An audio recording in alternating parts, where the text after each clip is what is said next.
I'm going to keep it calm and practical because I know a lot of folks feel a little stuck when a big sensor mirrorless camera pops up on their radar. The question isn't just does it take sharp pictures? It's whether the system fits into the workflow you already have, how much you'll actually use the high-resolution sensor, and whether you're comfortable with the learning curve. Link is in the description if you want to check the product details on Amazon. First off, the a7R lands in a crowded space of full-frame mirrorless options.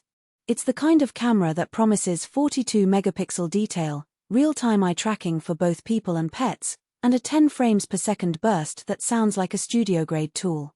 The hesitation most buyers feel is whether that resolution is overkill for everyday shooting or if the price tags for lenses and accessories will balloon beyond the body's cost.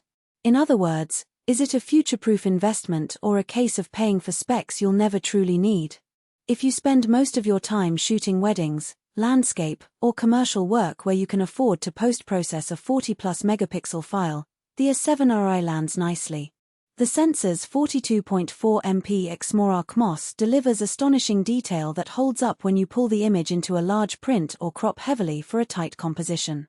Real-world testers have noted that even after a modest amount of sharpening, the raw files retain clean edges and a smooth tonal transition, which is a practical win for anyone who prints 1620 or larger without worrying about pixelation. On the flip side, if your primary output is social media or you mostly shoot 1080p video for YouTube, you might find the file size is cumbersome. A single raw image can easily top 80 megabytes, and that translates into faster card fill-up and more time spent offloading and backing up. In practice, that means you'll need a high-speed UHS-II card and a solid external drive if you're shooting long events. For hobbyists who shoot casually on a laptop, the storage overhead can feel like a hidden cost. Autofocus confidence is where the a7R truly shines for many users. The fast hybrid AF system combines 399 phase detect points with 425 contrast points, and the real-time IAF locks onto subjects with minimal hunting. I've tried it on a busy street where kids were darting around, and the camera kept the focus on the child's eye even as they moved away from the center. That reliability reduces the need to constantly recompose or chase focus, which is a huge time saver for event shooters. If you rely on animal photography, the animal IAF works similarly well, tracking a dog's face as it runs across a park. Low-light behavior is another practical consideration.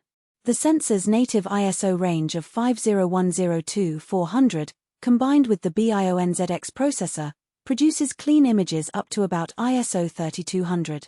Beyond that, you'll start to see noise, but the detail retention is still respectable. In a real-world test, I shot a dimly lit indoor concert at ISO 6400 with a 35mm f1.8 lens, and the resulting JPGs were usable straight out of camera, especially after a bit of noise reduction in post. If you frequently shoot in dark venues, you'll still benefit from a fast lens, but you won't be forced to push the ISO into the extreme ranges that would cripple a lower resolution body. Stabilization is built-in, offering up to 5.5 stops of shake reduction. This is a practical advantage when you're hand-holding a 70,200mm f2.8 at 1/30th second, because the camera can compensate enough to keep the shot sharp. However, the a7R stabilization isn't as aggressive as the newer a7R IV, so if you rely heavily on handheld video, you might notice a slight wobble in longer takes. Pairing it with a gimbal or a tripod eliminates that concern, but it's worth noting for creators who shoot a lot of run-and-gun footage. The lens ecosystem is arguably Sony's strongest selling point.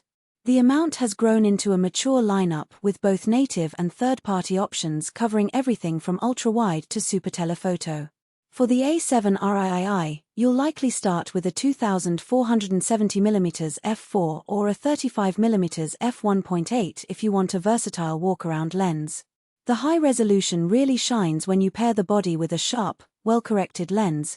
Cheap optics will expose the sensor's detail-seeking nature and may introduce softness or chromatic aberration. In practice, that means you should budget a bit more for glass if you intend to exploit the 42MP fully. Menu navigation on Sony cameras has a reputation for being a little dense, and the a7R is no exception. The touchscreen helps you scroll through settings quickly, but the depth of the menu system can still feel overwhelming for beginners. I spent a solid hour customizing the custom button layout and setting up the focus area defaults before I felt comfortable shooting in the field.